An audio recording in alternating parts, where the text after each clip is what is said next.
E trabalha atualmente como pedagoga. Quando eu olhei assim para essa família, a primeira coisa que eu pensei foi: isso é interessante, vai ser uma coisa que eu vou ser obrigada a ler. Por ter essa pegada, né, histórica, mas quando eu comecei a ler, eu paguei a língua. Porque eu comecei a ler, era viciante, as páginas começaram a se multiplicar.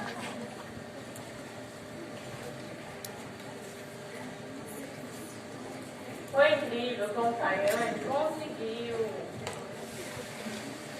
conseguiu transformar documentos velhos, chatos, 1800 e tantos, em uma história.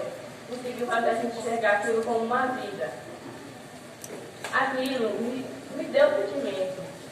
Cada caso feminicido, cada assassinato, me fez chorar, fez o coração bater. Foi algo incrível. Enriquece. Eu, a escola, agradecemos a honra de ter você aqui. Agora, eu gostaria de convidar minhas colegas, Raíla e Anne, para poder estar no comando aqui do palco.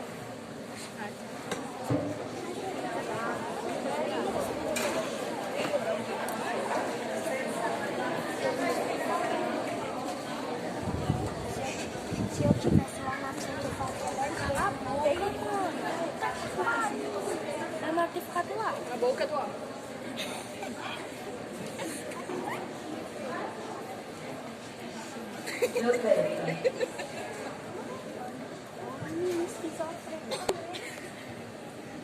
Josefa era uma escrava, costureira, e lutava muito pela sua liberdade.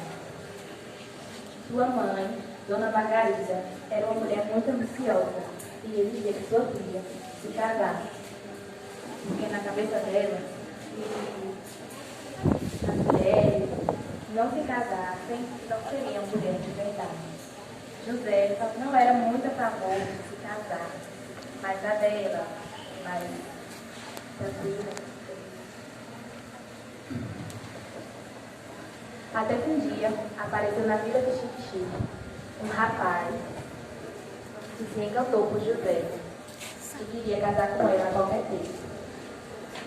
Sua mãe não pensou duas vezes e logo entregou a filha a ele. Ele prometeu muito, mas não entregou nada. Josefa subiu no cavalo e foi embora com ele. Quando ela chegou, a realidade foi completamente diferente. Nada do que ele falava era verdade.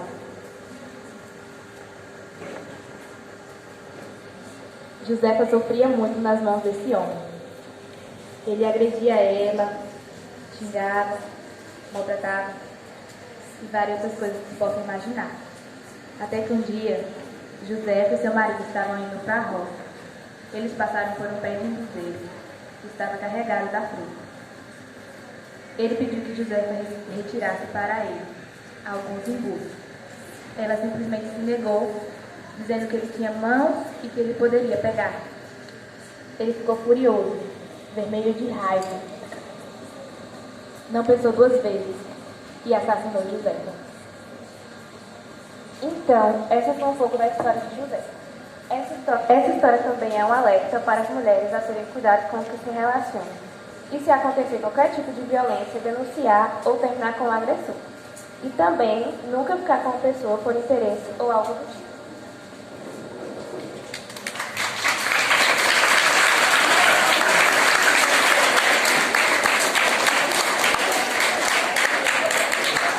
Pessoal, a gente começou, né, só falando um pouquinho do que essas meninas que gostam tanto de conversar, né, aprenderam com as histórias que nós lemos aqui. Tem mais gente? Chega? Tem mais gente. As falas são de vocês.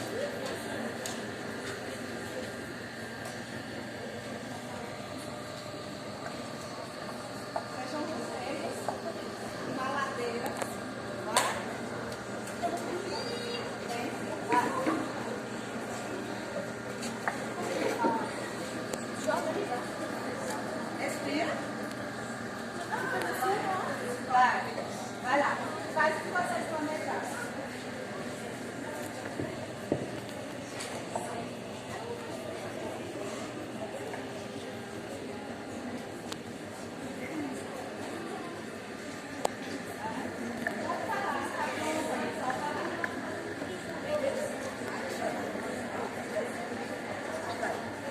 As mulheres sofreram e sofrem preconceito por seu sexo. Muitas pessoas são machistas, independente de serem homens ou não.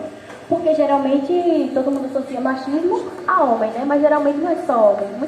Muita gente vive um ambiente de casa machista e nem sabe reconhecer. Nesse conto, que se chama Assassina Vingada, mas Respeitada. Uma mulher difamada em sua cidade e se vinga com seu companheiro. Mas um dos maiores problemas, o maior problema da história é que ele foge, quando a polícia descobre o assassinato, ele foge e leva o dinheiro dela junto.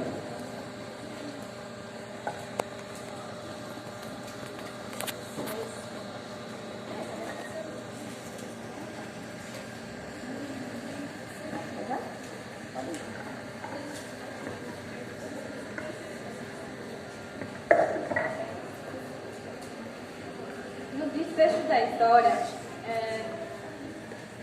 ela consegue, do julgamento, ela consegue se livrar sem a ajuda do advogado. O que mostra o quanto as mulheres são independentes e que estão realmente empoderadas e estão capazes com os homens.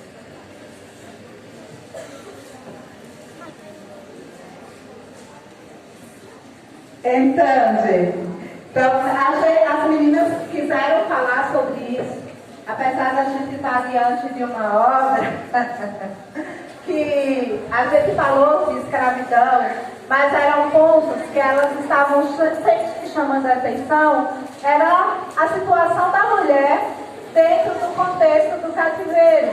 Porque mesmo sendo cativa, todas elas encontravam um jeito de se libertar de alguma forma. E hoje nós não estamos aqui para falar muito, a gente quer ouvir. Todos estão preparados para ouvir as respostas de Tayane, as perguntas que eles fizeram. E a gente gostaria de falar o quanto que é importante para a gente hoje estar diante de Tayane aqui na escola, de lermos uma obra da nossa autora, da nossa terra, que é tão competente quanto qualquer autor que a gente já leu aqui na escola, como vários, né? Que a gente está sempre homenageando. E hoje eu me sinto muito feliz e orgulhosa de estar homenageando essa amiga, essa querida, que escreveu uma obra em que a crítica consagra ela e chama a atenção e compara com autores consagrados devido às suas memórias póstumas, né? Nossos personagens contam histórias a partir do momento que já morreu, né? Uma linguagem em que a gente faz crítica social sem nem perceber. Me digam aí, meu povo, na linguagem do livro, quais foram os palavrões que vocês aprenderam? Eu ensinei um monte de palavrão para vocês. Me digam aí.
Paulo, na secretaria que eu estagiei aqui quando eu era estudante da UNED de Pedagogia, no ano 2005. Eu vou me tempo, né? Alguns perguntaram que a aluna perguntando se eu era casada, que minha filha tem 41 anos. Eu sou casada, eu não tenho. Algumas perguntas que vocês fizeram, eu vou explicar um pouco como foi a construção do livro, porque isso aí já vai responder várias das perguntas que vocês fizeram. Eu sou pedagoga, mas eu sou especialista em mestre em História. Aí na graduação eu trabalhei com História da Educação, no mestrado, na especialização com História das Mulheres e no mestrado com História da Escravidão. Então, tudo que tem aqui nesse livro eu tomei conhecimento através da minha pesquisa de mestrado em História. Só que a dissertação, que é o trabalho acadêmico que a gente faz no mestrado, é uma coisa muito chata de ler, muito difícil de ler. E aí eu senti a necessidade de que as pessoas conhecessem essas pessoas aqui, que eu achei que são pessoas que mereciam ter sua história divulgada em nossa região. Porque são pessoas que viveram aqui, que lutaram, que sofreram, que conseguiram buscar pela sua vida aqui na região, e eu quis que as pessoas conhecessem essas pessoas. Mas lá nos documentos não tinha tanta informação assim sobre eles. Aí eu peguei o que tinha nos documentos e a partir do que tinha acontecido na época, que eu conhecia porque eu pesquisei a história da época, eu inventei o resto das histórias, certo? Então nem tudo que tem aqui é verdade. Tem uma parte de verdade em cada história, mas boa parte foi eu que inventei. Certo? Isso foi a literatura. Aí por que eu busquei essa época? Porque foi a minha fonte de pesquisa do século XIX. Eu queria conhecer um pouco do nosso passado. Muitas pessoas acreditavam que não existia escravidão aqui na nossa região, o que não é verdade. Então eu quis conhecer um pouco dessa história dessas pessoas, dos nossos antepassados, e divulgar a partir dessa escrita aqui que eu fiz. Aí eu escrevi no projeto do governo do estado, e aí foi premiado e eles publicaram esse livro e a gente distribuiu nas escolas. Aqui na Secretaria de Educação do Ireceu eu deixei uma quantidade de livro e outras cidades da região também. Aí se quiserem passar para as perguntas, a gente vai dando sequência.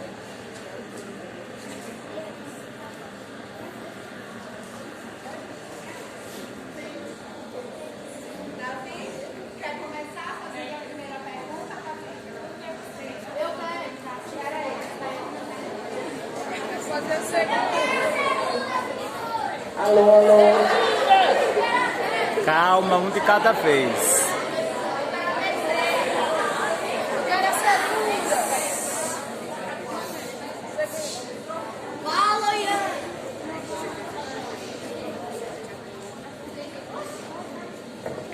Por que você resolveu ambientar os seus jogos na época do cativeiro?